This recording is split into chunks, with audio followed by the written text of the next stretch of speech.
sales fair. Yes. Amazing. I had a lovely time. I mean, I got lots of stuff. I even got food. Yeah, I had that grilled turkey. It was really nice. Right? Yes. Very nice. And then Saturday was my son's football club. They had their 5th year anniversary. Nice. So they appeared there in their suits. They just look like, you know how you see Man U players and Arsenal players. So they're preparing them for a future like that. So they came in their suits, then changed into their football. Nice. Both it's Faith Footballers Africa. They're doing a wonderful job with young boys and girls as well, encouraging them and just training them for those who have the passion for football, so that you're not just playing around, you know. Just in case someone sees you tomorrow, at least you're well groomed for whatever the future. Opportunity. Yeah. Fantastic. So good. And then Sunday. there was a hangout. No, Saturday, so there was a school. Friday that lasted through the party into Saturday. So I spent most of Saturday just trying to keep calm in between five. I had 5 kids in my house. My in-laws brought their kids over every second. Can I have popcorn? Can I have chin-chin? Can I have, like, it was like, what is something taking food out of your stomach? Like, you just finished eating now, and then you want. It was then yesterday sports. I wanted to come today and say I've watched A Tribe of Judah or Adam Modadi, and I went to the cinema. Almost CQ sold out. Like I'm talking 15 minutes into the movie, there's still a queue to get into that movie. I've been there early. There was a queue to get into the cinema, and the time was, then the new ticket, they were like, if you want to book for 9 p.m., you have to book now. We're already almost sold out on the 9 p.m. as at 6 o'clock. I say, wow. I'm so happy for the women. Yeah, and I love the Nigerians are going to the cinema. They haven't gone to cinema in a while, and I like this back-to-back, because what it does is pushing people out there to go vote, to go watch. Usually when you're just doing a solo premiere, sometimes you are begging people to go to cinema, but with this back-to-back, people are thinking, okay, I gotta go watch, I gotta go watch. So it's a really good strategy. If somebody else wants to, we can team up with somebody else and have it. I'm sure. People are really excited. I'm so happy for the ladies. Go ahead, Bisi. How was your weekend? I had a wonderful weekend. Friday and Saturday, I was here at TVC Sales Fair. It was a good one. We had people come in to shop with us, and it was interesting. So I came with my girls. First day, I came with the first daughter, and the last one was already blackmailing me at home that, mommy, I'm the business person. I'm the one that can sell for you. Because the will soon get tired. And let me come. I said, no, I don't know how the place is going to be. We're going to stay all day. So the second day, I had no choice than to bring both of them. The boy didn't even send me. He was just home. So both of them came in and they helped me to sell, market, but I spent money because they want this, they want that. I was just, so I shopped too. I shopped on Friday. I came to sell, but I shopped, I shopped and then on Sunday, went to Alagbado for church. And our pastor, preached. I will post it today. I forgot to post it yesterday. I did a video. I videoed him small. That's your husband? Yeah, my husband. Yeah, people don't know he's a pastor because we used to hide that kind of information. But now it's in the open. We're now exposing that kind of information. So you know. Friday was quite interesting. I know I had quite a number of things. I just can't remember what it was. That meetings, you had the fair. Yeah, I had the fair where I was there, and I was swimming. But yesterday, I had an event. Yes, it was a Women's Leadership Hub by Pastor Bola Matel Oko. She had an event yesterday. She was like a tea party. You know when you say tea party in Nigeria, just think, you do the Nigeria flavor. She didn't do Nigeria flavor. It was a tea party. I was like, until it was Nigeria now. It was tea. I know how they put it with the rack, with the nice rack. All the tables had tea. I'm like, I'm saying, but you know she's been abroad for a very long time. The kind of tea party you have to eat from home. I was being very Nigerian. I was thinking, at least Pataboske senior to be rice. No rice. It's only the scones and all the donuts and stuff like that. Okay. But it was lovely. It was nice, orative. See, different women there. Mrs. Awashika was there. Mrs. Yewande Zacchaeus was there. So many people were there. It was really fun. And I was the MC. Amazing. So I was able to have a lot of fun. So let's go on a quick break now. When we return, we'll look at the front pages of the paper. Stay with us. We'll be right back.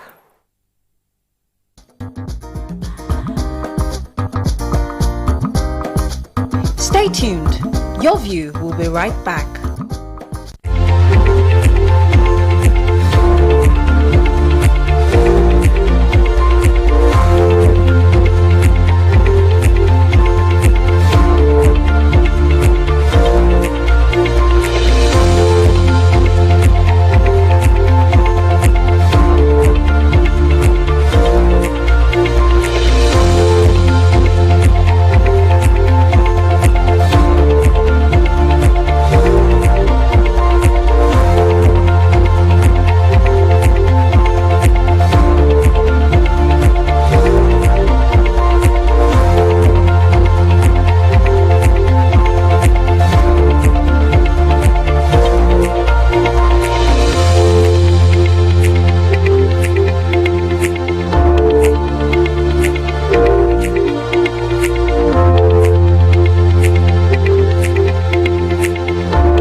Thanks for staying with us. We're going to start with the nation. Lalong resigns from FEC. Rivers Assembly 27, our defection constitutional. Lagos inaugurates agro-produce hub. SON set to standardize CNG buses. The nation wins highest honors at NMMA. NAFDAC moves against sales of measured milk cereals in open markets. Why I didn't stop Shaun of Ogbomoso by Adeboye. Nigerian is present Cambridge Varsity College. And death in water fears anguish over boreholes. Which story are you starting with?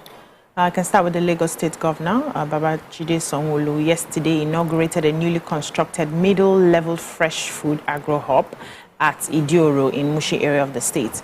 And he said the facility would help to mitigate the 50% post-harvest losses and reduce carbon emissions. He also launched 750 million market trader money initiative. And from the amounts, they said 50,000 will be given to 15,000 traders across the local government and LCDs. And 250 beneficiaries will be selected in each of the local governments and LCDA. So the mid-level agro-produce hub at Idioro Mushi was going to be the first in the state, and it will be a turning point in the food distribution. You know, we've always complained how we make a lot of losses because we are not able to preserve, especially our perishable food. So from the markets, before it gets to the end users, we lose, according to data, over 50% of the produce. And that's a lot. Yeah, that's a lot. So they said the facility is seated on a 6,400 square meter of land. There's adequate car and truck parking in the area. There's centralized dry and cold storage systems, you know, which will give the markets a place for us to be able to scale our economy. Very interesting to have that. It's like a state-of-the-art food place for Nigerians, and it's situated in Lagos State. Fantastic. I thought they didn't have land. Congratulations to them. Yeah. So I have the major headlines. So the Minister of Labour and Employment, Simon Lalong, has resigned. And the reason why he's done so is because he has opted to take the Plateau State South Senatorial seat, which he won. So during the elections, he was declared the loser of the election. But then he contested it, took it to court, and after deliberations, he's been declared the winner. So he put in his resignation, and he's going to take the senatorial. Honestly, I wish the president can appoint a woman for this job, labor and employment. Why a woman? Because I really believe they have more relatable. They're able to negotiate better with labor. All this back and forth is ego tripping. A lot of things we see. If you can get a woman who is able, that's my own personal view. I feel a woman being... So there's a Minister of State. Wouldn't that just be like an automatic... Oh, it's Minister of State, Abi? Yes. No, I mean, there is one. A woman. Shouldn't there... No, I'm saying that he has a deputy. Shouldn't that person just automatically, take over? Just take over the office. I don't think it works that way. Because they've not really told us he's deputizing. For that when Minister of State is deputized, I'm not sure if that's really... We always think that, but I'm not sure if that's accurate. Let me take this story. Very interesting. Professor of Pharmaceutical Nanoscience at University of Cambridge, Ijoma Uchegbu, has been named the 7th president of Wolfson College, one of Varsity's 31 colleges. Uchegbu, who is renowned for her groundbreaking work in nanoparticle medication delivery, will take over as president on October 1st, 2024, replacing the outgoing president, Professor Jane Clark. The university lectures, she currently lectures at the University College London. Her pioneering work on the mechanism of drug transport have led to development of new treatments which promises to transform pain relief, including the pain medicine candidate designed to address the opioid crisis. So this is a woman that we're so proud of. She's Nigerian, and she has groundbreaking work that has qualified her for this this position, and we're so proud. And congratulations to Professor Uchegbu. So I'm taking a special report from The Nation. It's a special report done by Chinyere Okarafo and Precious Igboonwedulum.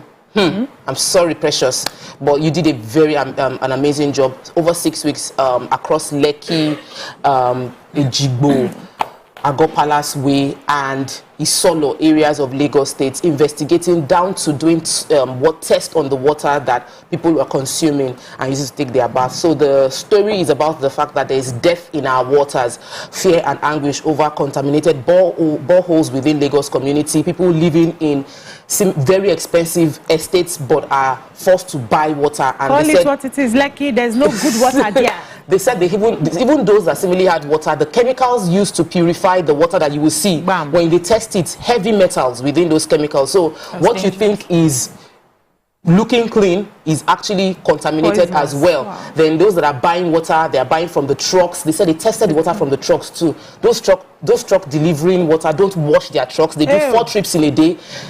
It was an expose, and all of this is based on the fact that Lagos has a perennial lack of public water system, and everybody is having to resort to solving their problems by themselves, which also has a long-term environmental effect where you have too many boreholes around. We need to solve our public water system in Lagos. Where do we start from? Multifaceted issues affecting the country. Moving on quickly now to the Punch. Christmas shoppers condemn naira scarcity as ATMs dry up. NDLA seizes convicted Lagos Baron's mansion and nabs grandma. I knew long ago that Gandhi would become Sean, says Pastor Deboye. 3 died, 7 injured in Lagos-Ibadan expressway crash. U.S. lawmaker wants Nigerian on concern list over blasphemy killings. Man Airlines Dangote in talks over diesel and jet A1. Afenifere worries over rising armed robberies in Southwest. Electricity subsidy gobs 376 billion naira. Consumers pay 783 billion. And Punch wins NME Newspaper Editor of the Year, clinches 9 others. Congratulations to all. We also won. Look, Veronica Onochi. Won best, I think Danny Boy. She won, I think it's the best anchor of the year. Best newscaster of the year. Congratulations.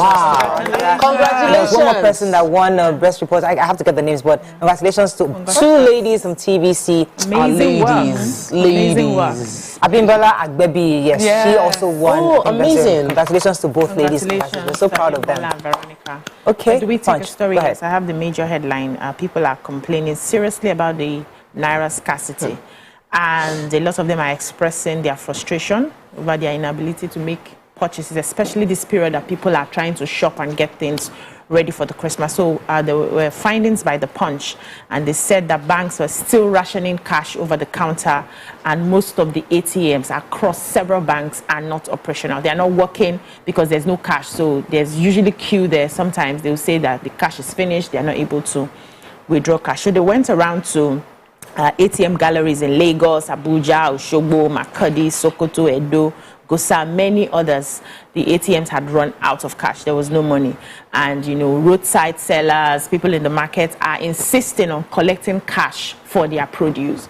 They interviewed some of the marketers and some of the sellers on the road, saying they said that they didn't have the bank app. And sometimes the bank apps fail them. They are not able to get their money. I even made sales on Friday, and one of the customers still today, we don't know where the money has hung. So maybe after work, I'll either go to one of the banks to trace where the money has gone. So I understand why people are requesting for cash, but we are calling out the CBN to say, you say we have over 3-point-something trillion in circulation. So where is the money? Where has it gone to? Even if people are they hoarding billions in their houses? They can't be hoarding billions in their houses. Who are these people that are hoarding? You know, when you can tell people that are withdrawing the money, you can trace them, you can find out what exactly is happening. The million that you withdraw, that is your own money, where did you keep it? If that's the question we need to start asking. Let's go on a quick break. When we come back, we continue with our review. Stay with us, we'll be right back.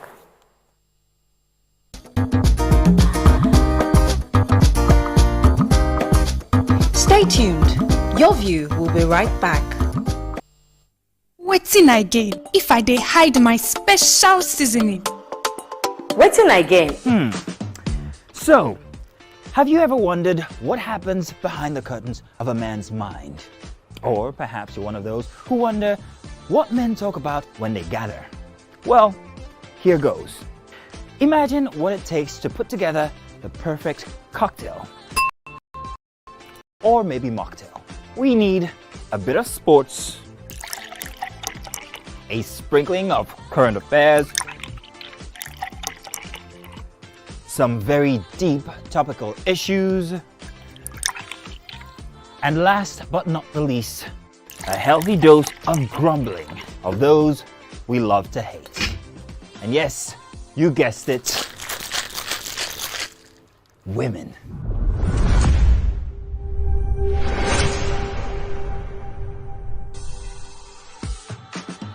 So, if you catch the drift, then you're onto something.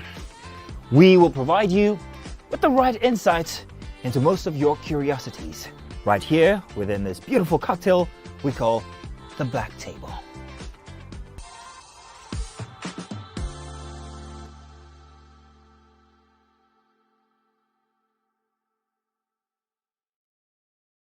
Ladies and gentlemen, make welcome pioneer Positive Force member, dancing queen of the 80s, non-conformist, Afrobeat historian in her right, and long-standing member of the multiple award-winning all-female show Your View, Omoyeni Yeni Anikulapo Kuti, aka YK Power! Ginger! Take it. Today we'll go here. Hey, I didn't read you. Are you sure? Ha. I know I'm not here to answer questions, I'm here to drink. We're in trouble today. Wait till your age. I was close now. I said 1975. He said 73. He said 75. Fellas wasn't even born in 75. So will I drink half? You go drink. Take. Make I help you. Russian. No be half. Which half? You will make me drink. I'll give you a hint. Lights in no.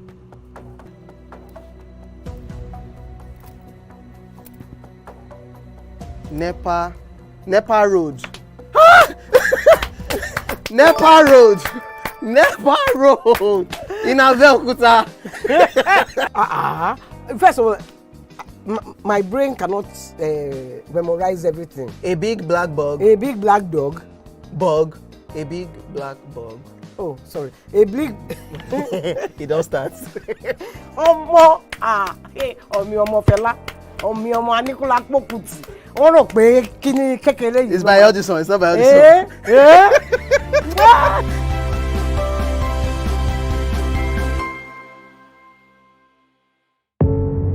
Doubt and fear doesn't occur at the canvas, it shows in the canvas. It shows the conation of raw earthen material slabbed, stroked and molded at a pace provided by the doubt and fear. Every move way in the struggle of one to the other, merging the past to the present, brushstrokes of colors seen but not known. For when the wailing stops, the pieces settle down in abject beauty erected for a century of a century. Speaking, advocating, protesting as the art.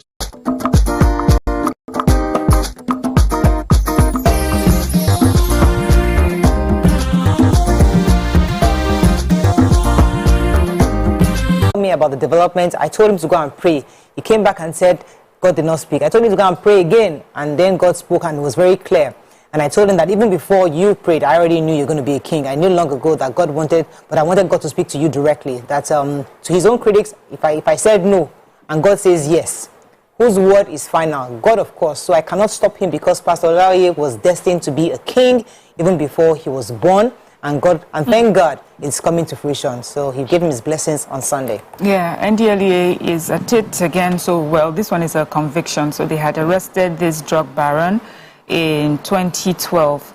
That's his name is Okenwa Nzewi, and his associate Sonny Oke, and they had been charged to court. So the story was that they had this property, multi-million naira mansion, located in VGC, where they were carrying out production of methamphetamine.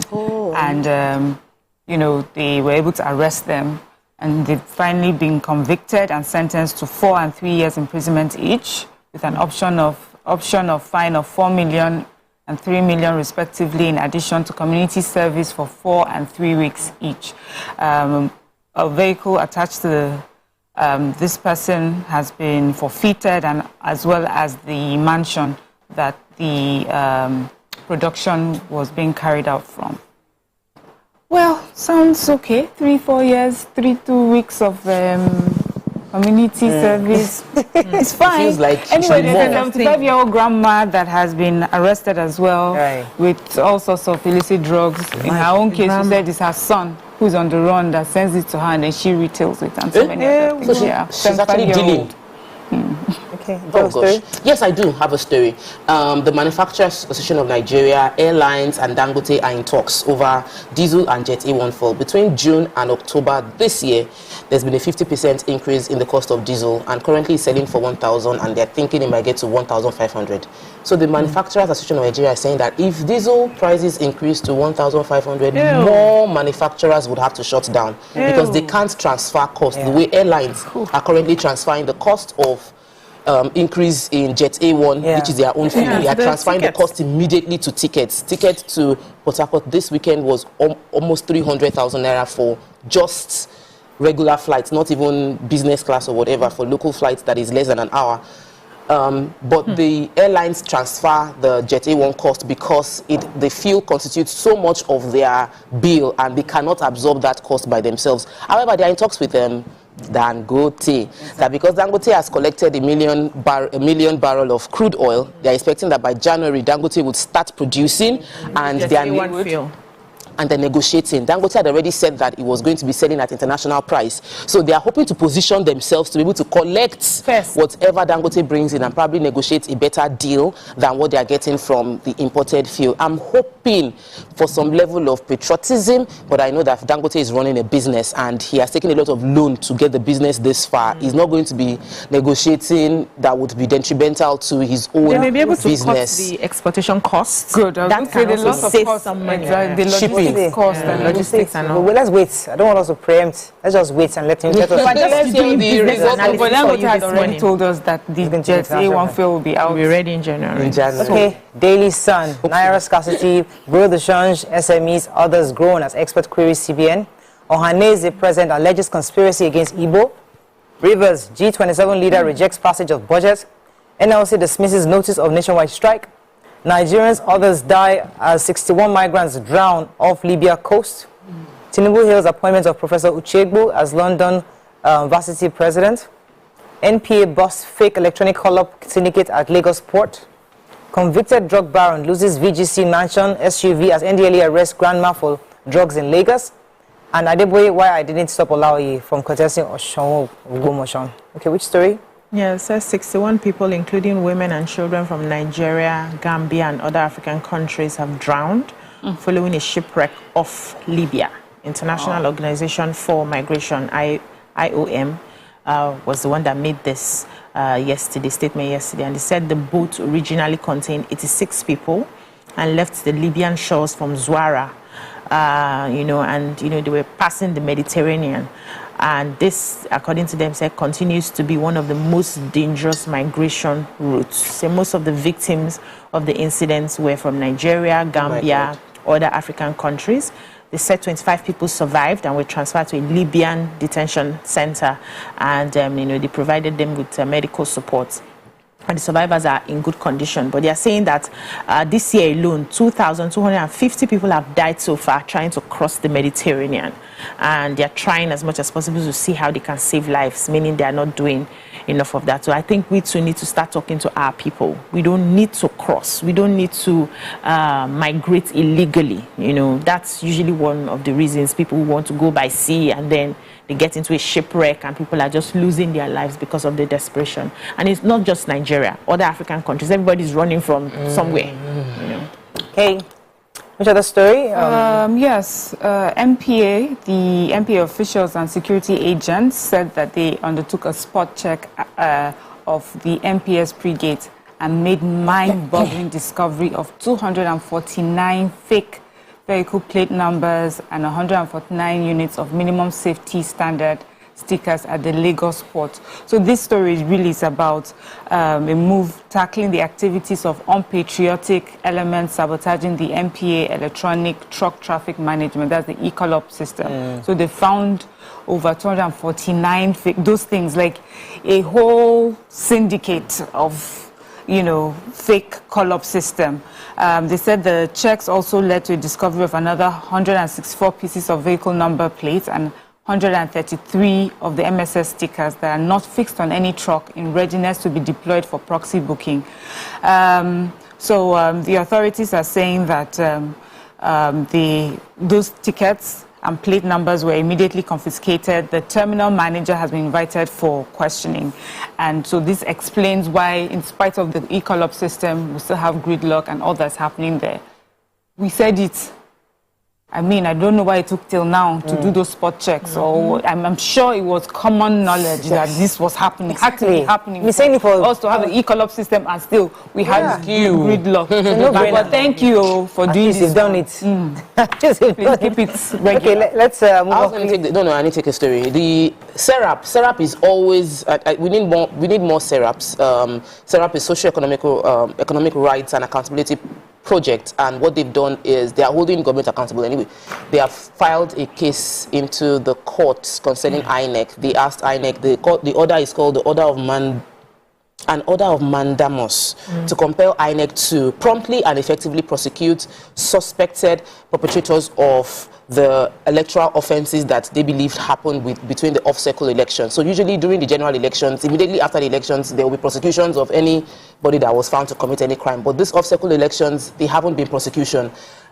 These elections happened in Kogi, Imo, and Bayelsa. They said particularly for Kogi and Bayelsa, there were a lot of infractions, and INEC hasn't prosecuted anybody yet. They also mentioned another order of mandamus that they want to know the details of how INEC is spending money during these elections, that it is a way to strengthen our democracy if INEC is accountable to the people on how much they get, how they spend the money. And they also asked, the third thing they were asking for was that there was a lot of bribery, that there is a recurring case of electoral bribery and violence, and it makes a mockery of our Nigerian democracy that we seem to be improving. And it can only get better if we are prosecuting people immediately it happens. So SERAP has done what they are meant to do. We're waiting for INEC to respond in the courts. Last people, we may not have time to take too much. Let's finish. We've not taken at all. Bayelsa, Kogi, Imo, poll. SERAP wants INEC to prosecute electoral offenders. War against judiciary. Enough is enough. It stands. 61 migrants, mostly Nigerian Gambians, die in Libyan shipwreck. And Aidatiwa didn't freeze local government accounts, says Ondo government. So I think that is pretty much what we can take. Ondo state government has denied freezing the accounts of all the local governments and the local council development areas in the state, sacking of Governor Rotimi Akeredolu's chief of protocol, describing reports as not only false but very misleading. This was contained in a statement by the Commissioner of Information, Mrs. Bamidele Ademola Olateju. Then that's all we can take on Front Page Review today. It's going to break. When we come back, move on to our hot topic of today. Stay with us. We'll be right back.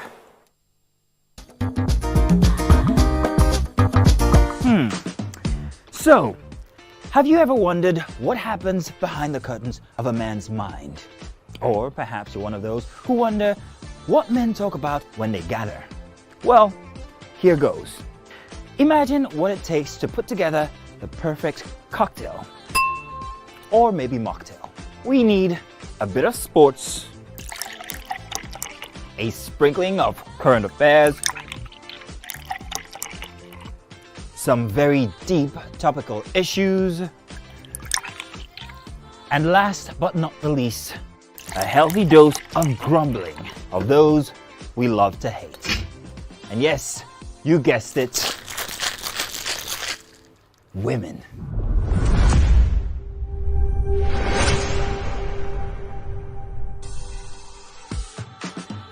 So, if you catch the drift, then you're onto something.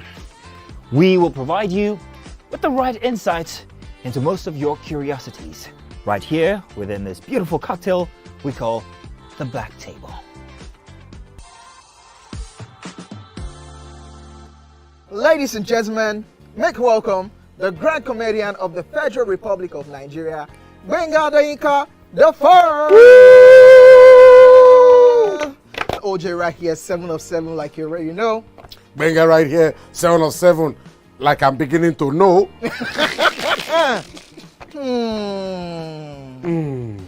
It's now time for the question.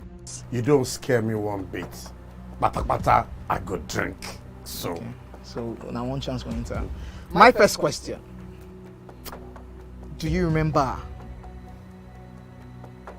the names of the winners of that edition of StarQuest?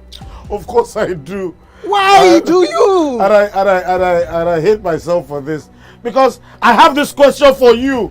Final question. No. Where outside Nigeria and what year? I think you're the only one that can be wicked. I am thinking because I know back in the day. Don't think. Answer my question quick. You are thinking too much. I don't like it. The UK. Final answer. Okay. I said, God, please, let me to perform outside Nigeria. Wait. And God gave me a show in Ghana. Drink, my friend, drink. I don't overthink this thing. See where I can. Yes, you overthink them. I would say you should catwalk. Let's catwalk now. Where are we? No, that's not catwalking. That's good talking.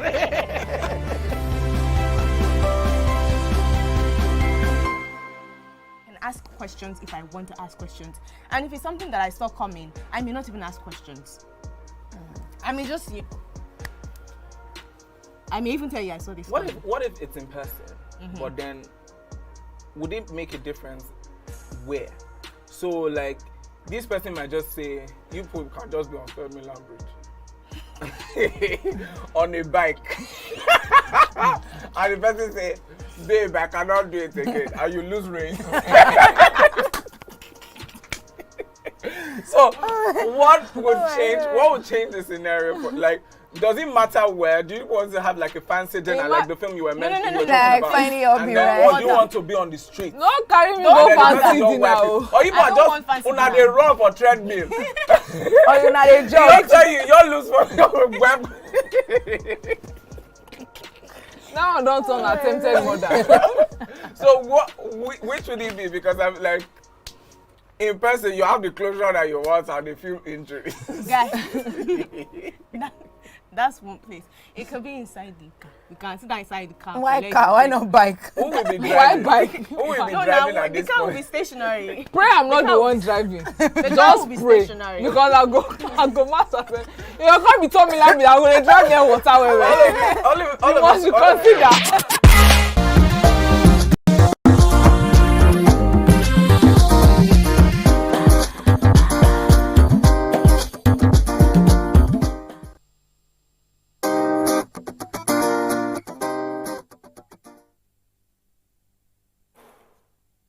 Thanks for staying with us. A man said to be a Nigerian lawyer and who has been identified simply as Mr. Ebong was caught on camera beating up his wife during an argument over a key. The man brutalized his wife until she broke her mouth and she started bleeding. It took the intervention of neighbors to stop him from further attacking her. Now, this is a story that is quite familiar with us because we've taken these kind of stories several times over the years. But for whatever reason, the information is still not getting out there to enough families or even husbands not to hit their wives. You can call us on the numbers on your screen because the video was quite disturbing. And what was even more disturbing for me as a person were the comments under the post, under the said post. Lots of people seem to be alluding to the fact that she was overreacting. She was trying to get public sympathy by coming out and screaming loud enough for neighbors to hear.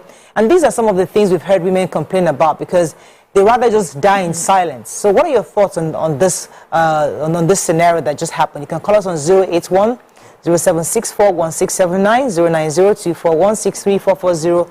You can also tweet to us at TVC Entertainment and use the hashtag YourView on TVC so we can read your tweets. Ladies, this was quite disturbing to watch. I mean, it's not the first time we're discussing domestic violence. I mean, we discuss it quite often. Yeah, we do. But this is quite blatant. You see it right there, and he's not even trying to hide it. No, doesn't Yeah, so I think society should do better. We can't close our eyes to these sort of things happening around us, and people are just standing from afar and watching. I heard somebody saying that this is what happens every night, that he actually beats her up every night. It happens every night, and yet people have not tied him up to flog him back. And you are in that environment. We need to protect ourselves better. We need to always assume that, or always ask yourself a question: if this was my sister, what would I do? We need a lot more empathy. We need to put ourselves in that person's position. And I understand that when it comes to marriage disagreements, domestic violence, a lot of people don't want to get involved because at the end of the day, they will settle and use it to settle. But should it matter whether they settle with you? Should it matter whether they call you a witch? Should it matter whether they call you someone who doesn't mind their business? Is that more, is your own image more important than just giving a helping hand to somebody? That's one aspect of it. Then secondly, I used to think that with education, we do better. That's the idea of, going to school, following personal development, because you now see things from a broader perspective. You can do better. You can make the right decisions. I'm shocked that this person is a lawyer and you can get down to this sort of thing.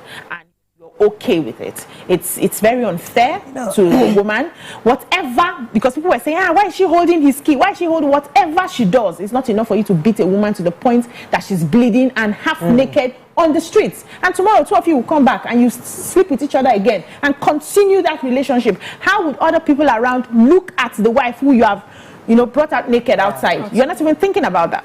I'm also linked that up to that story about the man in the UK who killed his wife. I mean, he was living in Nigeria, and his wife did the papers for him to come and join them.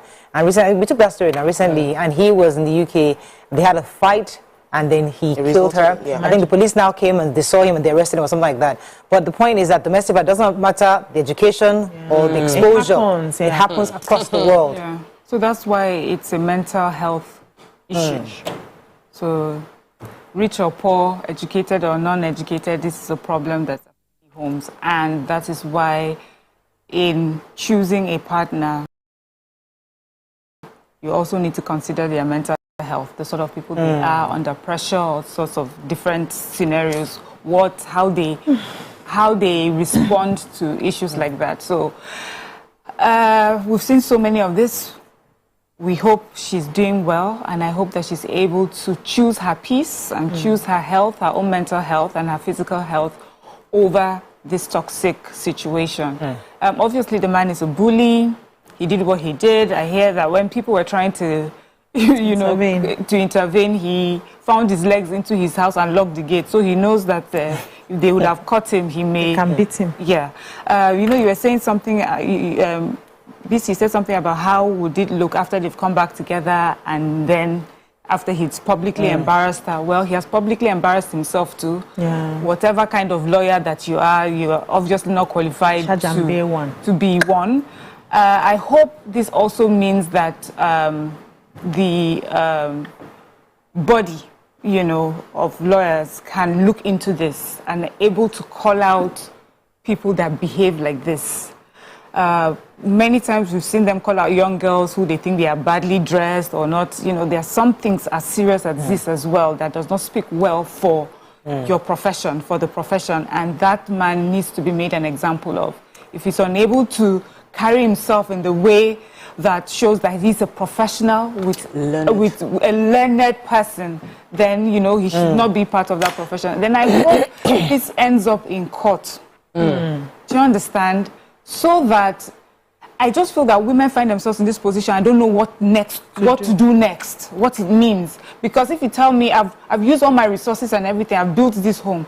If you tell me that I should just step away, to what? So if this ends up in court and I'm meant to step away, hopefully court will make sure that I step away with something that I can continue with my life or have custody of the children. So that's why you find a lot of women just in situations like that where they just seem... I was going to come to when women like this they stay there, and a man like that could be a fantastic father. I know you tried to correct us, but you see, a man like that can be a good provider. A man like that can do the perfect community, celebrated in the community. He's well respected. He could be attending all the residential meetings. He's there. He's contributing. He could be so I'm just saying why women stay. They weigh the options, but it's just this beating. he provides. The children are doing well. He raises them well. He's there. The community respects us. He's the president of the whatever association. And, you know, so in that situation, when you see this kind of person, would you advise the wife? Because many women are in that situation right now. Their husband is almost good in everything else except for this one thing called beating. Is he a man if he cannot control himself? You know, because really the idea of domestic violence and battery is because the man is so angry, he can't control himself, he can't express himself in other way than to beat that child. It's a lot to control yourself. I'm dealing with controlling myself with my kids, that I'm no longer going to beat these boys. I am going to control myself, and they get on my nerves. Like, I got home yesterday and I have Roblox on my laptop. They downloaded, he unlocked my laptop, downloaded Roblox. He was playing games, watching YouTube on my work laptop. That laptop cost me a lot of money. I saved to buy it. And he was drinking, and he knows how precious it is to me. So in my mind, I was going to tear him to pieces. How dare you? Like, I seized your own laptop and you took my laptop. Like the effort. It's okay. So this is me. See how you can feel my hand. I would have beat him up. To do what? To express my anger. You felt. So I used my words over and over to express my anger without insulting him. And it took a lot of control. So I understand how a man can be so angry and think he cannot control himself, because it takes a lot of effort to control yourself. You are not a man if you cannot control yourself. You're not a woman if you cannot control yourself. You are a human. As you grow older, the real responsibility is for you to control. Like, I feel like smacking you, but I will hold it and talk. That is what makes you a man. So when that man says they took my key, you took my house key, you're locking me in the house, whatever the excuse, you feel like lashing out, but you are a man, you are not a dog. So you will control yourself. You are a man, you're not an animal, you will control yourself. Now, there is a challenge on our hand. In challenge of how does a woman move on from this? Because let me pause for that challenge. I have to call. I'll come back to it. Let's not dig into the challenge immediately. Let me take Emmanuel from Asaba. Good morning. Good morning, sir. You're live. Thank you very much. I'm the first time. Welcome to the show.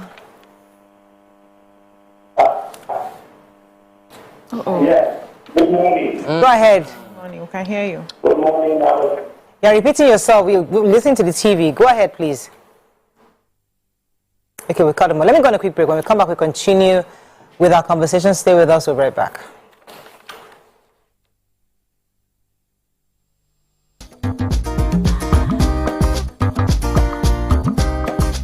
Stay tuned.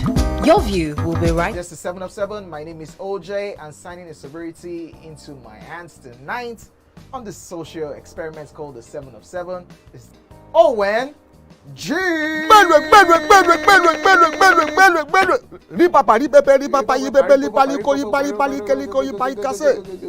is the name, or what was the name?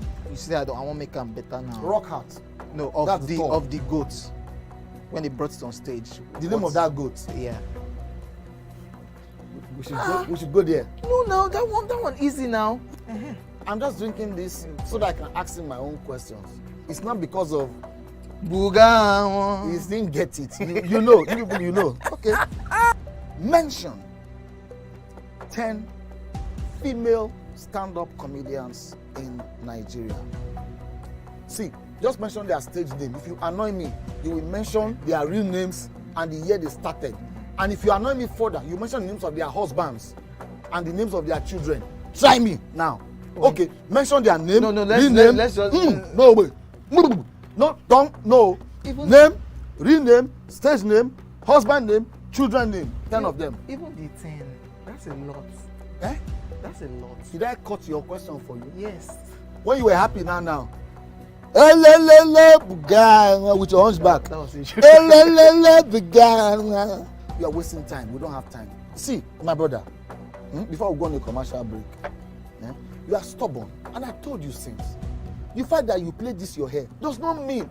You understand? See this bad hair you are looking at. It's experience. I've suffered before you. But I try now. When you there during the military era of Abacha and Babangida, you know what happened? I be Gen Z. So that Gen Z, I will remove 4 out of 10. That's like 4 out of 10 they pass exam. Don't drink this thing. baby, you are on here. Look out! If I land you.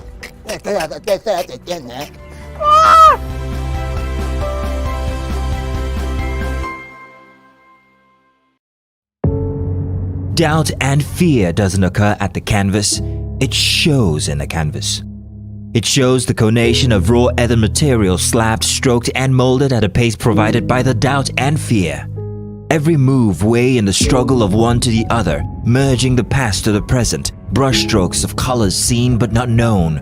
For when the wailing stops, the pieces settle down in abject beauty erected for a century of a century. Speaking, advocating, protesting as the arts are meant to be.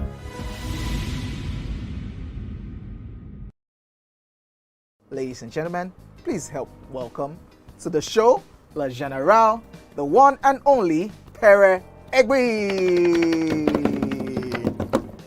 Which of the following is false about teeth? We are born with 20 primary teeth. Teeth are the hardest substance in the body. Teeth are the strongest bones in the body. Teeth is not a bone, actually. Teeth can self-repair. The strongest bone in the body, no. Teeth is not a bone. Final answer? Teeth is not a bone.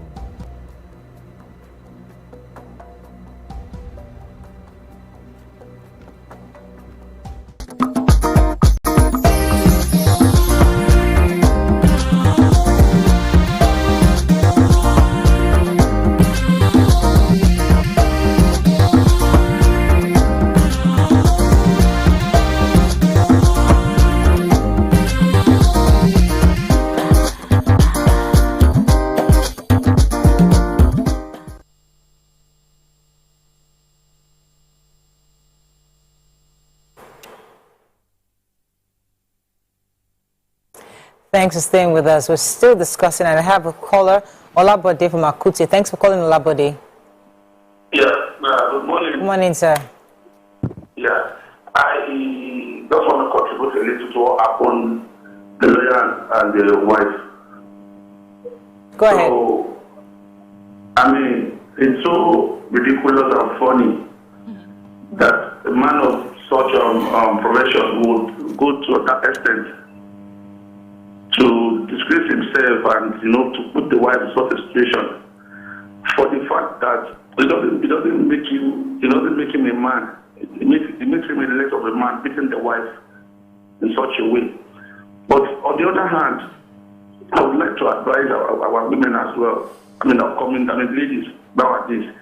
I saw a video where they were asking them, would you prefer to stay in a room apartment than to cry in a mansion than to laugh in a room apartment? We should always be very careful when we are choosing. You know, it's so funny, but we should be very careful when we are choosing. Thank you. I don't know.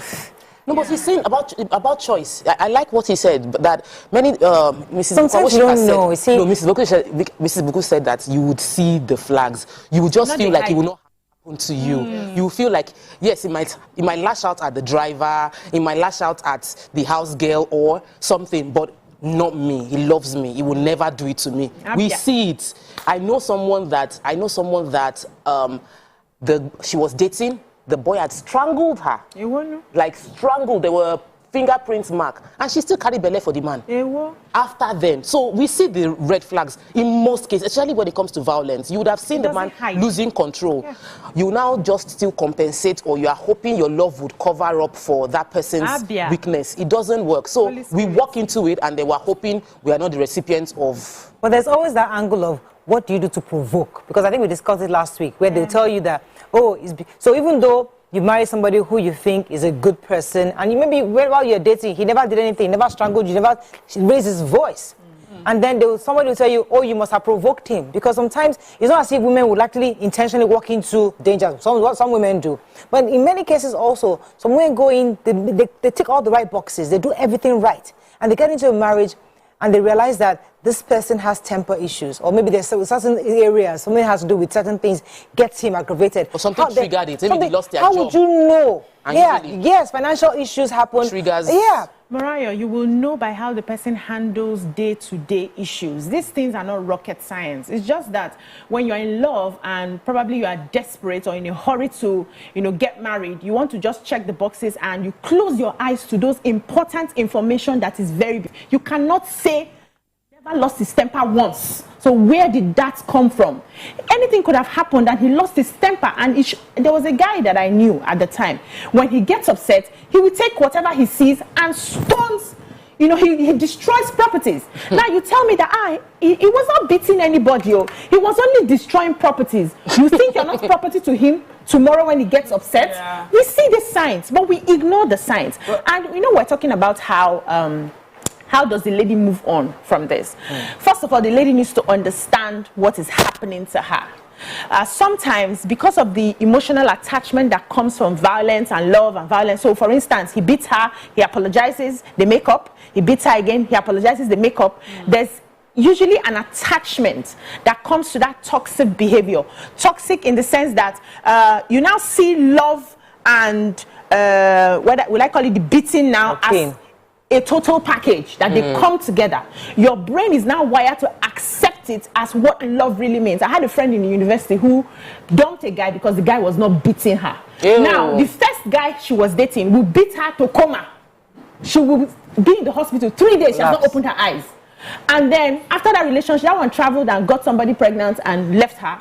She found another guy. And because this guy was so loving, so she was no longer used to the normal. The abnormal became normal to her. So this lady needs to understand, needs help, therapy first of all, to even understand where she is. Because she may not even know. And that's why the excuses and justification comes from, but he's a good father to the children. No abuser is ever a good parent to any of the children. Because what makes you a good parent is that you're able to provide emotional needs for your family, your physical needs, your psychological needs, your financial needs. All these things must... That's a perfect man. There's no perfect man out there. There's no perfect... Let's be realistic. Now, there's no perfect man, right? In terms of maybe the financial is not so strong. Not necessarily. Or the emotional time giving is not so strong. But when it comes to psychological, because what happens in abuse is that every day your person is being chipped off. Every abuse that comes reduces you from your person. After a while, that woman will no longer recognize herself. She will no longer have an identity. Okay. And you say because they can provide financially. Looking at just overlook it and say he's a good person. Yeah, looking at how our parents grew up, because we are now enlightened. Yeah. We are now more exposed. We have more information compared to back then. So many women, they weather these storms of the imperfect man. He's a verbally, emotionally abuser. They kind of weather that storm, and they still raised, maybe not perfect kids, but somehow society kind of just adjusted. So we're saying that, yes, it's good to be enlightened, it's good to be more knowledgeable, but does it further restrict us? Because now we're seeing a lot of people say, you know what, because I want our happiness, I don't want anybody disturbing my peace, I just want to be a happy woman, I don't mind being 90 years old, just don't let me live happily, and nobody's messing up my mental health. Would we rather that choice than go through, because there'll be some crazy human beings, but some women are able to kind of just weather that storm. Okay, so you're right. From where we're coming from, our mental health was never a consideration for anything. Yeah. People will see you just, dripped in gold and whatever, traveling the world, and no one would care how you really felt about things going on. We'd see women who we would know their men were openly cheating on them or, abusing them. But because they were dressed well and they could buy anything they wanted, we just assumed that they were fine. And then you would sit with them years after, and you hear their sadness and how miserable they were, and you're thinking, in all this opulence, you felt this way, well, there was no happiness. And so now we are in a generation where we know that it is more important than anything to be truly happy, because until you're happy, you're unable to give even to your children. Children that were raised in that situation, we see how it has affected them, it has traumatized them. And so when people when we have these conversations, is to say that physical presence or the fact that you're giving me money is not enough. After all, if it was enough, the trauma that comes from the abuse shouldn't affect me. You are such a wonderful person, but why is it that particular trauma from just the abuse, you are perfect in every way, but there's this trauma that comes from the abuse that's affected me, is affecting our children. Someone here once, even taught us that when women say they stay because of the children, say that they don't stay for the children, they stay for themselves. Yes. Because if you stay for the children, you're thinking of their own well-being, you're thinking of how they will turn out tomorrow. And if they see this as an example every day, would you want for someday to have to go to your son's house because the wife has called you crying and he has been beating her up? And do you have the moral justification to open your mouth and tell him don't do that? He will say, Mommy, you accepted it. Why is it hard for her to accept it? Yes. You know, so is that what we want for our children? Tomorrow, somebody places our faces on these people that talk about abuse. See their children, they're abusing because they refuse to handle what was happening in their home. So this is why we're having this conversation. We're asking people to make the decision for their mental health. That's the world that we're in now. Without mental and emotional strength, really, what else is important? What's happiness? Let me take the call from Babajide. Thanks for calling, Babajide. Oh, I'm so sorry I lost him. You know, I was struggling to see if I should use myself as an example. I remember when I met my husband, and he never raised his voice at me. Not once while we dated. Not once. Not even mistakenly say, he was such a perfect gentleman. Until after we got married, and we had one first fight, and all hell broke loose, and he was screaming. I have never in my life seen anybody shout like that in my life. I was so traumatized. I cried, I called my mom, I called everybody, his dad, everybody came in. And his dad was begging me, please, he took it from me, but that is how please. And it took a while, because the first few years, it was traumatic for me. I didn't understand, what is going on? Because you're upset, something happened, and you're screaming down. But over the years, it has reduced drastically. I exercised patience. Yes, I could have been my mental health was affected initially. But because of the resilience I had as a person, I was able to way through it. I was able to enjoy the growth of him, understand and listen. You don't have to shout. You can have a conversation with me. And I was able to weather that storm of that period. Today, the chance I was earning back then is totally drastically, that's just about 60%. On what was. So if we're all preaching, mental health, once you see your husband do this, I'm not saying beating. If something happens and it's like, no, your mental health. And no, young people today don't have the resilience to stick around and say, okay, because I love this person, because we are together, I can stick around and see. They don't want to have that resilience. I'm leaving. I'm going. They're going to shout like this. A young person have left from week one. There's a reason. So there's a difference. So I'm just saying that if we keep acting as if every home must be, every man or every woman you marry must be so perfect. Once they enter, anything goes out of line, then you're in the wrong marriage. Violence. Oh, it's an extreme. Nobody's talking about. But nothing leads to violence. Nobody just wakes up and slaps you. No. It's great. It grows gradually. There is the results of violence is so unpredictable. Yeah. Because you might think I'm just pushing her, and she hits her head and dies, and that's the end of the story. So shouting cannot kill you. Not in the moment. You can weather that storm. But if consistently, like, because the man, let's not even make that the story. The truth is, there are deal breakers, and anything that can lead to the covenant of life supersedes the covenant of marriage. If the shouting can kill you, and for some people it can, then you will, the covenant of your life threshold is not, yes, they cannot sustain it. But for someone else, is beating can kill them. So understand that there's a covenant of life. That one, I took that one from Dr. Lumide's story. First, your life is more important than the marriage. So protect your life, then sustain the marriage. Bible, there's a Yoruba scripture they always say in my church when I was growing up. Say binu mashe, like, you can get angry but do not sin. It's in the Bible. It's okay for it. Anger is normal. It's a normal emotion. But if my anger is leading me to sin, battery is sin. By the time my anger is making me exert that level of, then it is already, I'm falling into sin. So I must learn to control my anger, express my anger in a way that does not make somebody else damaged. Right, so that is the part that we need to deal with. Good morning. Thanks for calling. You're live. Interrupting. Oh, I'm so sorry. Please. In talking about dealing with the woman's perspective of this, is the fact that. Sorry, let me pause you. I'm sorry. I have to go for a commercial break. We'll come back to hear your thoughts. Stay with us. We'll be right back.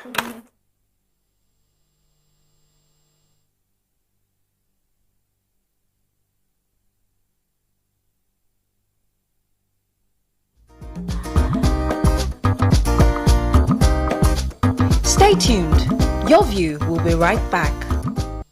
Why put yourself through the stress of pounding when you have Native Tastemaker, Deli Dawa?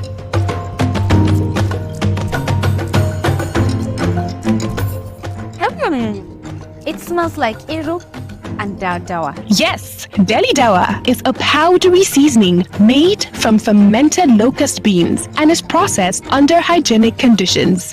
Deli Dawa gives that native aroma to your vegetable soup, egusi soup, mian taushe, mian kuka, and other native meals. Go get your Deli Dawa at the nearest market today. Deli Dawa, made from fermented locust beans. Deli Dawa, native taste maker. The new Peak Mini fits your pocket. Contains the right nourishment you need for your breakfast. Creamy and tasty. This Peak Mini is just my perfect size, filled with the right nutrients, just for me. This Peak Mini dey sweet my belly. Who fit believe say me self fit do shakara with better enjoyment? Enjoy. Ask questions if I want to ask questions, and if it's something that I saw coming, I may not even ask questions. I may just. I may even tell you I saw this. What if it's in person, but then would it make a difference where?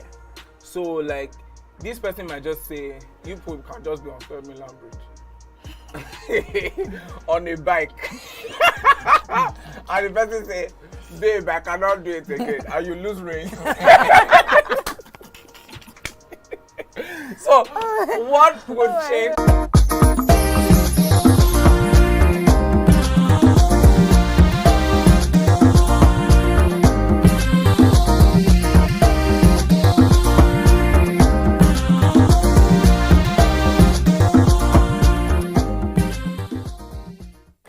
Thank you for staying with us. We're still discussing this matter. Let me just get a BC or talk us finish. Yes, I was saying that we needed to have, we need to provide more societal support for women. You know, you hear these ridiculous questions.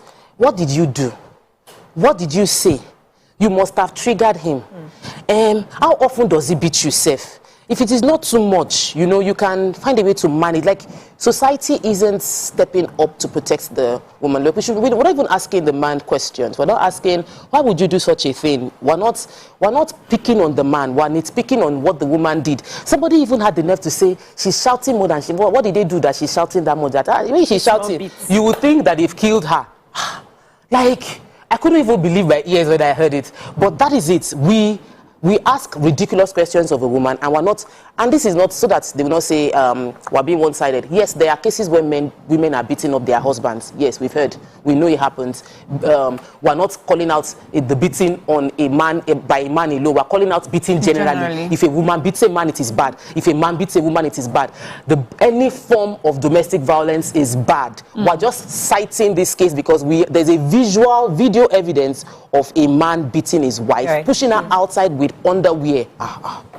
Yeah, so, you know, you asked the question, why is it that a lot of women these days, human beings these days, don't want to accept that sort of thing. They don't want to persevere. They are not resilient.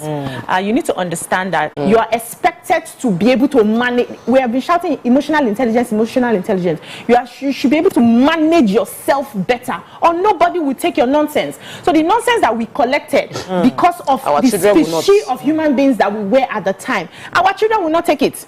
And we cannot say that they are worse off than we are, because a lot of us are still dealing with the trauma that we saw. You know, sometimes when I sit down and I see women who sort of find a way to justify abuse, I ask them, how was your parents? Sometimes they come from very good, loving homes where nobody collected slap or anything. You will not ask someone like me who saw from beginning to the end of abuse and the after effect of what it happened, or how it affects the children, and how it affected me to sit down and collect a slap. It's not possible. I am seeing the world from within the soup. I don't get inside the soup before, and I'm now seeing the world from that prism. So if you're seeing the world from outside, you have not thought far. So 5 years and 10 years of how it would affect you, affect your children. So you can easily justify it, but he provides. My father is a provider till tomorrow. Like, people rush to come to the house to marry him because your life is sorted once you meet him, right? But at the end of the day, 5 years, 10 years, 20 years, look around and see how it has affected. For those people who finally become aware, they're able to start healing themselves gradually from it. For others, that's the end of life. Is that what I want for my family or for my children? So let's encourage people to behave better. So whether if you can shout, enter the room and shout at yourself. Don't shout at me. Don't raise your voice at me. Okay. My husband shouts, right? And it was also a battle to get into it. They don't shout at me. Oh. They don't. In fact, there was a time I told him, I said, I came from a very mad house. Oh. You go shout, I go carry bottle low. You don't have mind though. Your own mind is you shout 2 minutes, you have forgotten. Me, I will hold you. So is that what we want for our children? We had a conversation. I said, is that what you want for your children? And he reasoned with me and understood it. So we expect you to behave better. Yeah. No excuse. No woman should take it. Whether I shout or whether it's beat, so please, let's say no to it. No. Yeah. So that also takes me to, where I was headed about not just also accepting abuse and calling it resilience, but in changing what we accept. People who think they are abusers or who think that's the only way they can deal with life would also learn a different way to deal with life. Yeah. You understand that this is what I may lose or likely to lose if I act a certain way, so I better take care not to behave that way anymore. Yeah. A lot of things that have been done before, it's just because also society allowed it, encouraged it. It was not seen as anything wrong. I used to say that when we were teenagers, there's one of my friends, I'd gone with her to her boyfriend's place, and he was saying, this is your friend. She did something. I had to give her 1 or 2 slaps. Whoa. The confidence and the normal way he said it is because that's how they talk there. I was so cold throughout, I could not believe it. But he was not saying in his world, he was not saying anything wrong. And she was smiling like, because in her world, it was okay to collect. But he cannot say it with his, because the person he is today, I promise you, he will never say it. He has learned that is not acceptable. I think you're absolutely right. And I think it's part of what, as you said, we're evolving. People are different. I think there's a conversation I having with a friend of mine who was, she was trying to date. She's still in the dating circle, and she was just telling me the kind of things she would not take. So I hooked her up with this guy, and they went for a date. I think he didn't bring anything, no flowers, nothing. Okay, that one she could overlook. Then he didn't follow up. She just felt that it's disrespectful. And after, I'm very clear. So it's right. We're evolving. Back then, that's too tiny an issue to make an issue. Yeah. But today, women are evolving. You get me flowers. This is what I want you to do. If you don't do that, then walk, because I'm okay where I am. So we must pay attention to where we are right now and know that society is different. But we have to wrap up. I think one of the areas we are yet to talk about, the fact that how do we fix this? And we need more men speaking up against things like this, especially not just the revolution level. Regular folks, regular Nigerians. Did you watch the video? I did. So those kind of men, we need those kind of men speaking more in those communities. We need more men like that who can defend, who can stop, who can hold. They have to respect. They also try to respect. Into his he actually walked. He ran away. Yes, he did. He ran away. So we need more men at all levels speaking up against domestic violence. We need to change what is seen as normal. We need to, and it is by redefining the new normal, and that's why we're having this conversation over and over again, that beating your husband is not normal, beating your wife is not normal.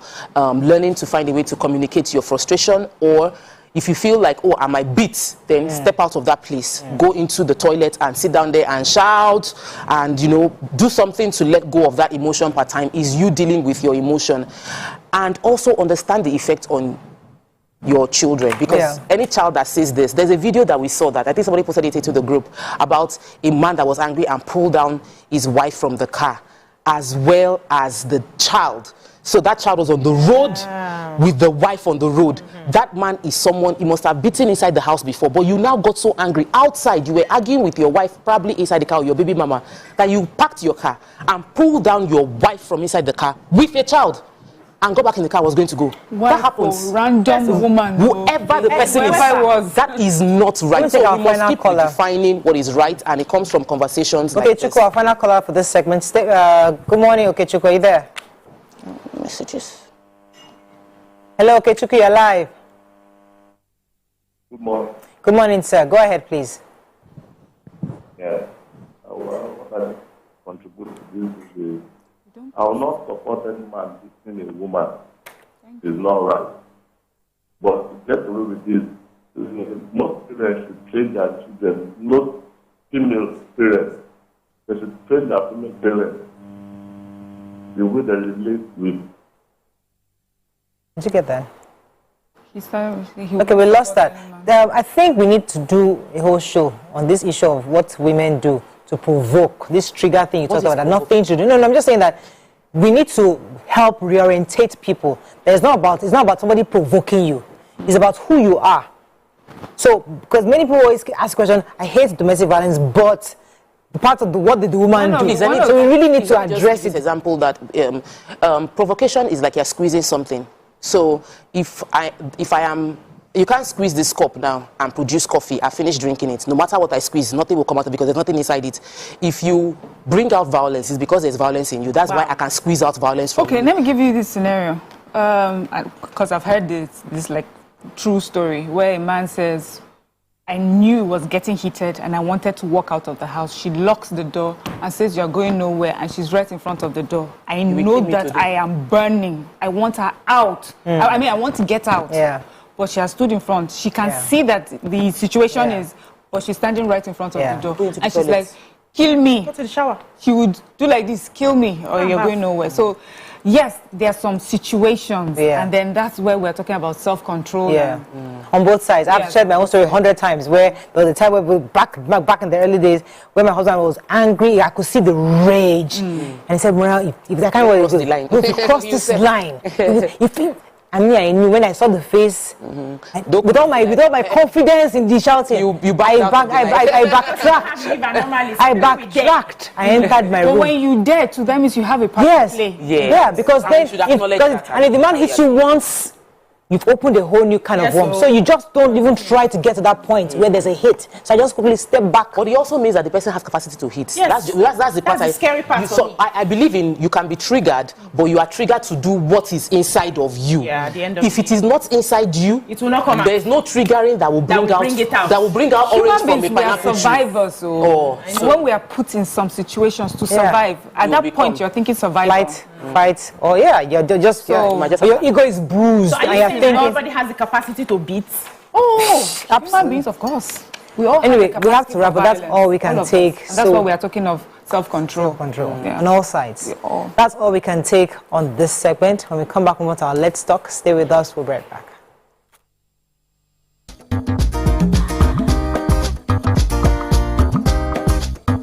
Ladies and gentlemen, make welcome the grand comedian of the Federal Republic of Nigeria, Gbenga Adeyinka the First. OJ right here, 7 of 7, like you already know. Gbenga right here, 7 of 7, like I'm beginning to know.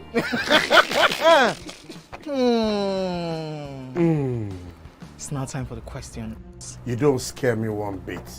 Bata, I go drink. So. Okay. So now one chance for enter. My first question. Do you remember the names of the winners of that edition of StarQuest? Of course I do. Why do you? And I hate myself for this because I have this question for you. Final question. No. Where outside Nigeria and what year? I think you're the only one that can be wicked. I am thinking because I know back in the day. Don't think. Answer my question quick. You are thinking too much. I don't like it. The UK. Final answer. Okay. I said, God, please, let me to perform outside Nigeria. Wait. And God gave me a show in Ghana. Drink, my friend, drink. I don't overthink this thing. See where I can. Yes, you overthink them. I would say you should catwalk. Let's catwalk. Where are we? No, that's not catwalking. That's good talking.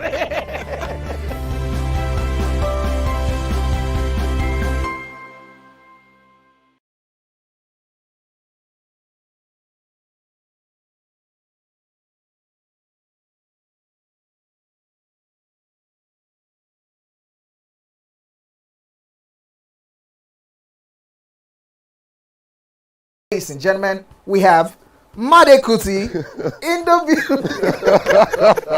It's still 7 of 7, and we've been doing a whole lot of protesting. The only thing that's remaining is just to carry placard. It's about 5 or 7, to be honest. Because, ask your question. I have so much to speak about once we finish. We will not give you the time because it's 7 of 7. I will make the time now. He said he will not ask questions about science. No. Neuroplasticity. And based on... He asked a question that was subjective about high life. And he did not finalize his answer about a Kuti question where there are only 3 of us. Editor, scratch this part out. That could have possibly composed the music. Editor, scratch this part out. Stupidity is an act of ignorance. Hey God, my day. Was composed by which Kuti? Femi Kuti. Is that a fabulous? God, I'm Sean Kuti. No, wait, Femi Kuti. You said Femi Kuti. Wait. It can't be allowed. No, you've not asked me anything. To assess 2023 and project 2024 as regards the realities on ground and different budget proposals by states and the one by the federal government. We'll also be looking at how the economy performed back in 2023 and the major negatives, the positives, and the prospects. We'll be looking at the unemployment rate and all sorts. Joining us on the show is the expert, the CEO of Economic Associates, Dr. Ayo Teriba. Welcome to the show, sir. Thank you very much. So good to have you. Good morning.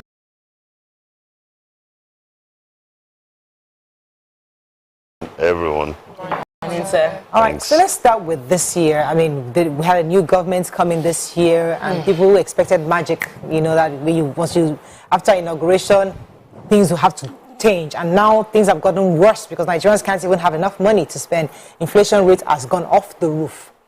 In your own, as a summary to your own review of this year, what do you think? How do you think it has looked out so far, 2023 economically? Right. Well, thank you very much for the opportunity to be back. I had been here when we were debating the currency redesign last year. So it's going to be back again. There was no doubt in the build-up to the election that the economy was in crisis, and it had been so for quite a while. Perhaps since 2016, when we hit the first recession. You will not recall, that in 2015, when the previous regime had come on the saddle, even the exchange rate of the Naira was 160 to the US dollar, and it received battering all through the 8-year period to terminate in the prime market at about 750, thereabout. But it was still kept artificially at 460 in the official exchange rate. So the new regime inherited economic problems. No one was in doubt of that. And in the build-up to the campaign, certain issues came into prominence about leakage in government revenue that subsidies represented. Subsidy on the foreign exchange, subsidy on the petroleum products, particularly PMS. There were leakages like crude theft and the duty waivers, all of which set Nigeria back about 20 trillion. So the new administration had been swift in addressing the subsidy component on the premium motor spirit, pump price, and the unification of the exchange rate. I think one of the unification of the exchange rate has paid off in that government, for the first time, if you like, if not in 8 years, met their revenue aspirations as expressed in this current year's budget. As of September, they had met the revenue aspiration and exceeded it by 4%. As of July, they undershot the aspiration by 20%. And they are projecting 18 trillion for next year, which is heartwarming. In the 8 years of the previous regime, government revenue grew from 4 trillion to 7 trillion. And now the new regime is coming in, and the measures, the reforms they put in place since June has seen them realize revenue target, and it's making them project some reasonable revenue attainment for next year, and it's, you know, credible, it's achievable. A major disappointment in the budget is that capital projects for the federal budget, as of September, only 25% of the aspiration had been met. They were still undershooting by 75%. They had only spent 1.5 trillion in 9 months on capital, on capital heading. So you had like 4.5 trillion that they couldn't find the money to pay for. And it's because the improved revenue was able to cover recurrent headings, including debt service.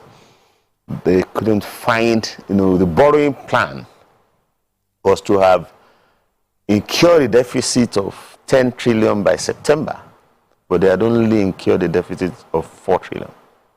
So, as the coordinating minister of economy has said again and again, we can't borrow. The debt door seems to have closed. It seems that the previous regime has, you know, borrowed to capacity. We have no further headroom. So for 9 months this year, our borrowing headroom was just 4 trillion. I am not sure anything will change. As of July, it was 3.3 trillion. By September, it was 4 trillion. So, you know, we were able to get some. So I'm not sure it's going to change to the end of the year. So the big challenge for this year and what the next year's budget must address, we take for comfort, you have 18 trillion, which will cover recurrent headings. How do you get the money to fund? But the government has struck the right notes. They're saying we will attract domestic direct investors. We will attract foreign direct investors. And that's the, you know, correct part. That's what we should have done since 2015 that we didn't do. That we will turn to assets. We won't borrow. We will raise equity. Nigeria is extremely rich in assets. We have been income challenged. It's not just Nigeria, it's the whole world. Commodity prices collapsed in the second half of 2014, not just for Nigeria, for the whole world. There is no country in the world that can claim that their export revenues are rising. None. Even those that seem apparently so are not so, like China or India, because the growth in their export revenue is coming from American firms shutting down factories in the United States and offshoring it to China, to India. So if China, India, Mexico seems to be exporting more, it's not their exports. A significant fraction of their export. So to the extent that you can't count on your income growing, that's the real fact. Predictable. Okay, you need now to turn to assets if you have them and unlock revenue from them. So that's where the conversation about direct investors. So so the fear most Nigerians or some Nigerians have about this foreign direct investors is the fact that these people are foreigners and they are very business savvy. And if we come to them from a place of desperation, there are certain things we sign away that in the long run will not pay us. We talked about this airline, when Nigeria Air, for instance, the case in question where we were signing off waivers for as much as 5 years for them, and a company that's coming to, you know, compete with local airlines here, and the fact that they are insisting that their people will work from top management to the end, foreigners all through. Nigerians just feel that, are we in the right position to just open our doors and say, come, come, come, if we do not have some things to bargain with, if we're not strong economically to bargain, because they would definitely love to take advantage to make money. For them, it's just about business. We want to grow our economy, but in the long run, how would it affect our local manufacturers, our local producers here? Are we still going to make you know, the first idea that took us there to bring in investors, we're still going to make it at the end of the day when you put all of these factors, you know, on ground? Very good question, and I'll be very happy to speak to it. We are desperate. We have been desperate for 8 years, since the time of the recession. But we are not acting in desperation. That's actually the problem that got Nigeria into this mess. Yes. Okay. There's no sense of urgency.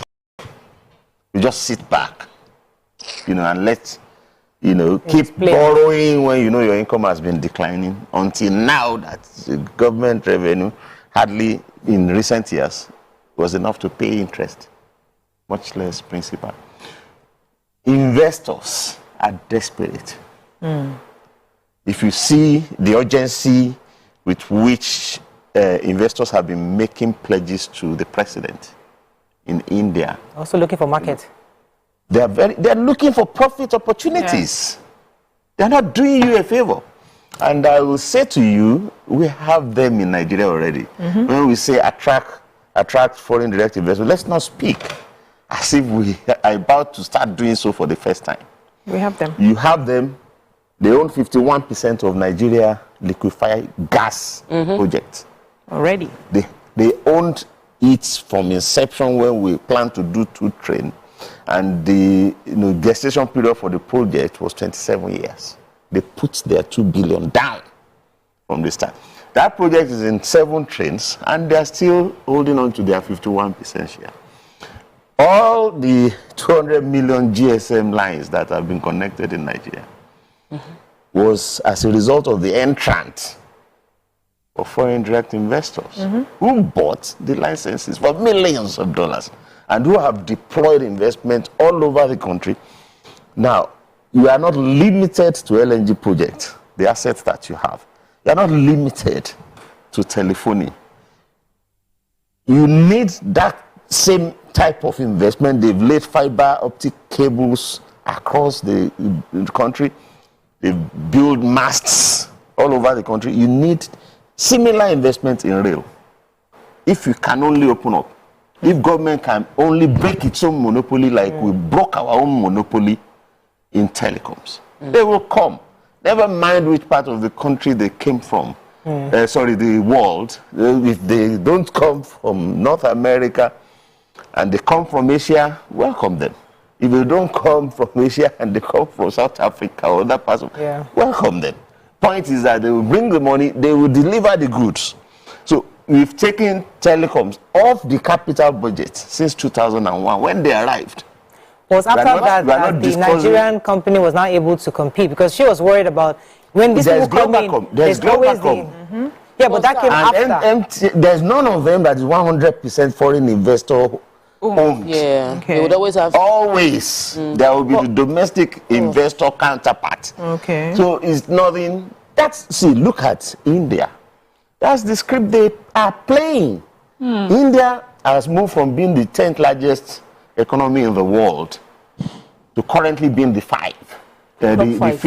fifth largest. And they're saying that in the next couple of years, they should become fourth. That they are overtaking Germany.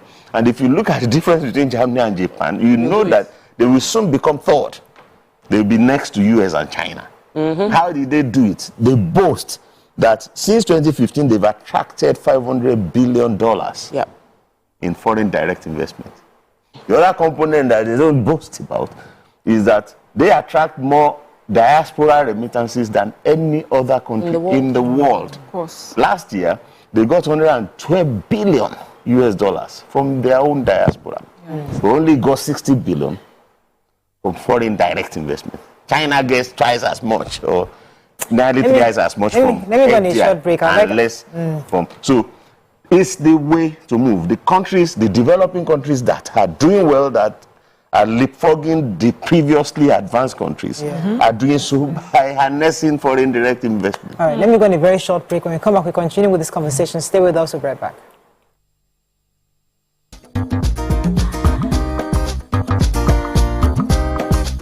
Stay tuned. Your View will be right. Not just where, but who wouldn't you want to work with?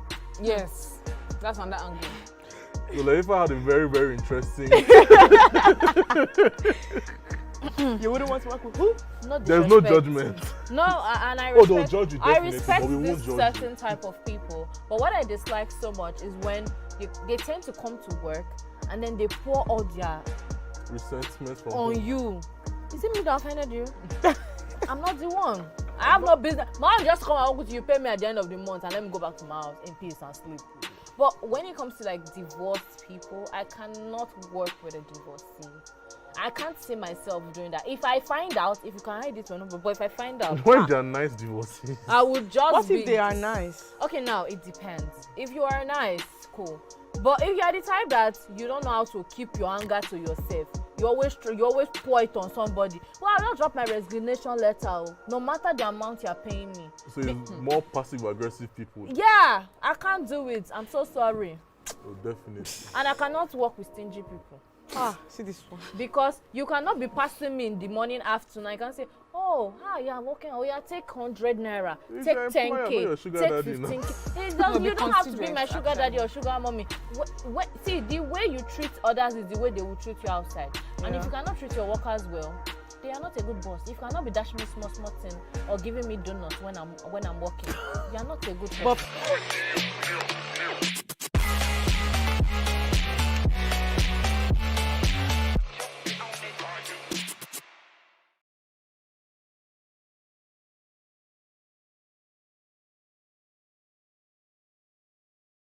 Ikechukwu, Sunday, Okonkwo, aka Cross. Now your intro without Wow. So there's a name that thing that's. I'm just drinking because you say I should drink. There's no particular answer. You think it's only that can be wicked? What's the answer? Subterfuge. Huh? Yeah. They claim you did, but you said it just happened. That and it's called what again? Subterfuge. Subterfuge. SUBTERFUGE. So you look me finish from head to toe. You look at a person who go know what to become subterfuge.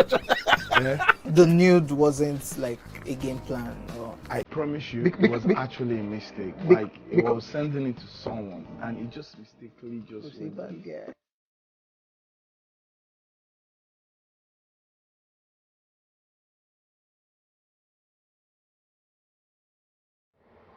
Come closer. A little bit more. Perfect. I have exciting news for you. You asked for it and you got it.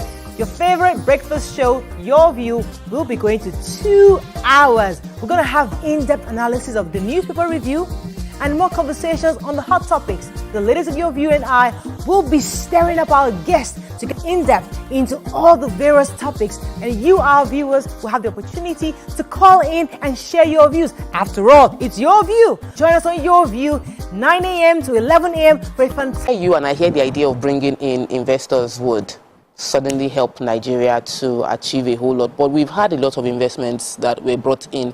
We have our new international airport that is an investment but is not giving the result that we expected it to give, because somehow in the planning we didn't dot our I's and cross our T's appropriately. We also have African countries who've tried this, and China took over their economy, took over their airports, took over their seaports. How do we avoid that happening in Nigeria, where we bring in investors who and sign off our country's assets to them to own within the country? How do we avoid that? You don't sign your assets to countries to own. I don't know any international airport that you develop with investors' money. No, the new one in Lagos, the the terminal, the new terminal. Yes, it was a it was a project with China. With China? Yes. Or with a local investor? That's MM1. I think it's MM1 is what you're talking about. Private. MM2. Yes, MM2 is the new wing. That's what she's talking about. That's one example in 100 such terminals that you need to develop. There's no, in Nigeria, I once owned about 4 airport terminals in England. They didn't sign it off to him, So the terms of the investment will be clear. That kind of investment where there are three types of, assets, clusters that you can use to attract foreign investment. First, you own companies. Nigeria does not have any company, any government, but they took Aramco to the market, did an IPO, and discovered that Aramco was worth 1.7 trillion at the point of listing in 2019. Aramco is now worth 2.4 trillion dollars. That's twice the GDP of Saudi, just one company. So their financial needs revolve around Aramco now. They've been issuing sukuks. They are the second largest issuers of sukuks on the global scene, next to Malaysia. And their sukuk is not the kind of debt that we borrow. It's investment grade. They pay you dividends. They don't pay you interest. You take a risk. You take a risk in the project.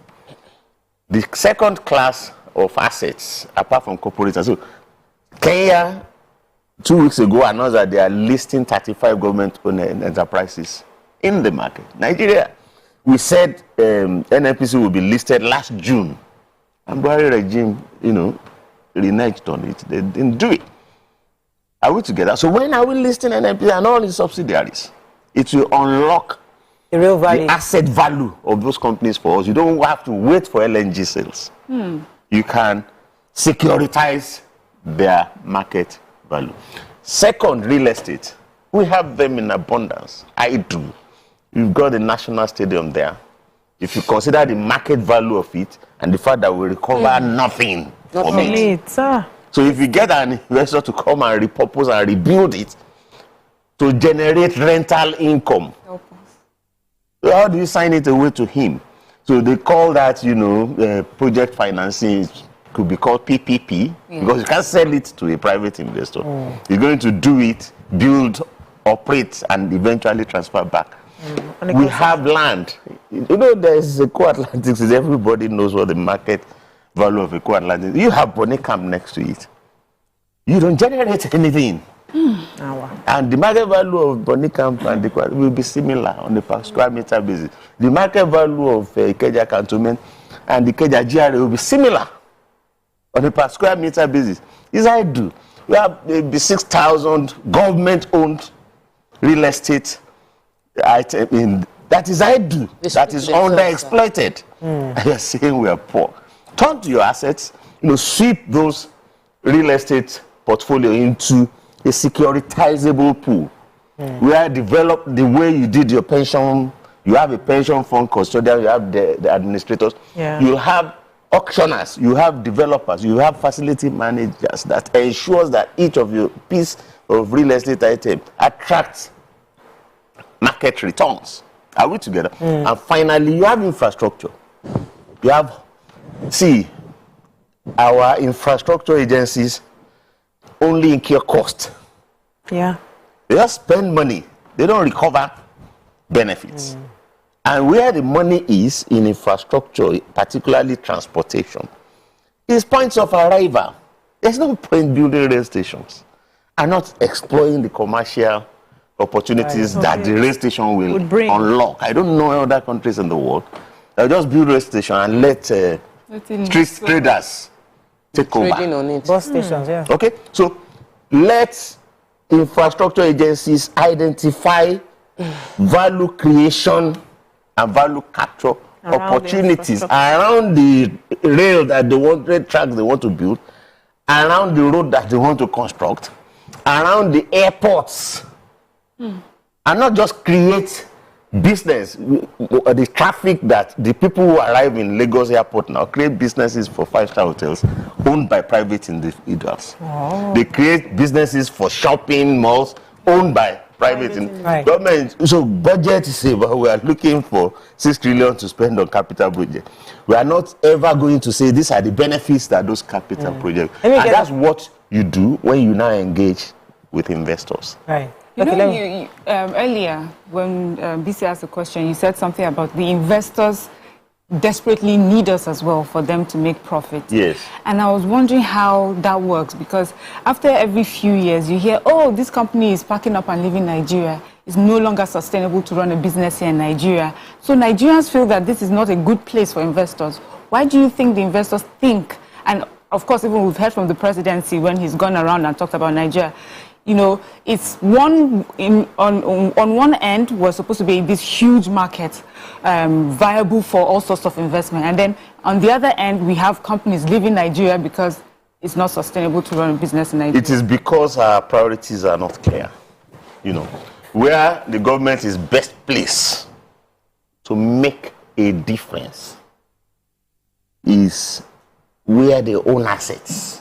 I've just mentioned a significant fraction of real estate in the country, whether residential or commercial or industrial or infrastructure related real estate, are owned by government. They are idle.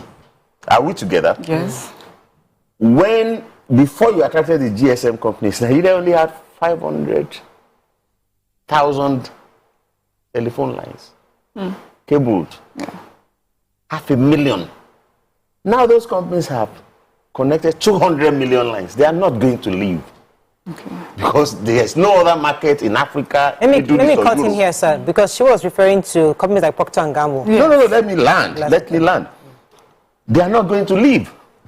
Because you are not going to find 200 million lines to connect in any other country in Africa, Middle East, or Europe. Okay. They don't have the population. So connect investors to sectors with absorptive capacity.